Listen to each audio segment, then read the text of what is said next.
Hello les curieux! Imaginez un tribunal calme, une juge qui s'apprête à rendre sa sentence, et soudain, le chaos.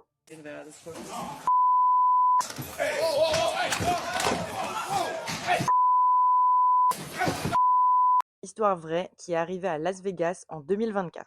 Nous sommes le 3 janvier 2024 dans un tribunal au Nevada. Deobra Redden, qui a alors 30 ans, est présenté devant la juge.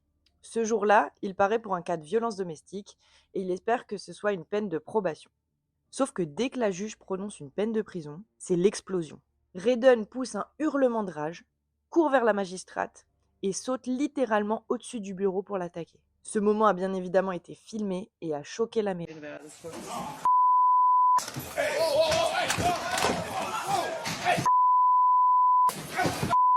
C'est une scène qui est d'une rare violence, surtout dans un lieu qui est censé représenter l'ordre et la justice. Mais du coup, qui est Deobra Redden et pourquoi a-t-il explosé de manière aussi violente? Il est né au début des années 90 et il a un casier judiciaire bien chargé. Il a eu plusieurs condamnations, notamment pour agression, menaces, violence et troubles à l'ordre public.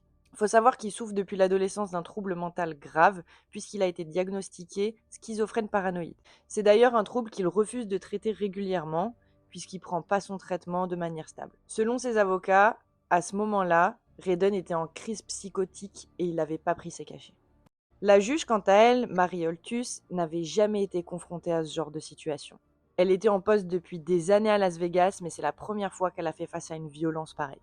Le jour-là, heureusement, elle s'en est sortie avec des blessures mineures. Entorse du poignet, contusion au visage, mais surtout un énorme choc émotionnel. Mais bon, c'est pas ça qui allait la battre, et dès le lendemain, elle a tenu à reprendre son poste. Elle expliquera plus tard que c'était surtout pour pas céder à la peur. Mais en fait, cette affaire, au-delà de générer énormément de bruit et de commentaires, elle a surtout révélé de graves failles dans les systèmes de sécurité des tribunaux. En gros, tout le monde s'est demandé mais comment un gars connu pour sa violence a pu sauter comme ça sur une juge? Vous vous doutez bien qu'après ça, Redden a été renvoyé devant la justice, mais cette fois-ci pour des faits beaucoup plus lourds et beaucoup plus graves.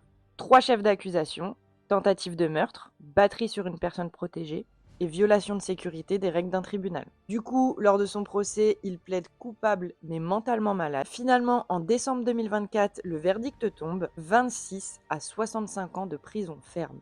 Et il ne pourra prétendre à la libération conditionnelle qu'à partir de 2050. Ce procès a donc relancé un débat crucial. Comment la justice doit-elle juger les personnes atteintes mentalement? Parce que d'un côté, Deobra Redden est clairement malade. Son comportement, c'est celui d'un homme en crise, paranoïaque et incontrôlable. Sauf que de l'autre, il présente un réel danger, notamment pour les figures d'autorité.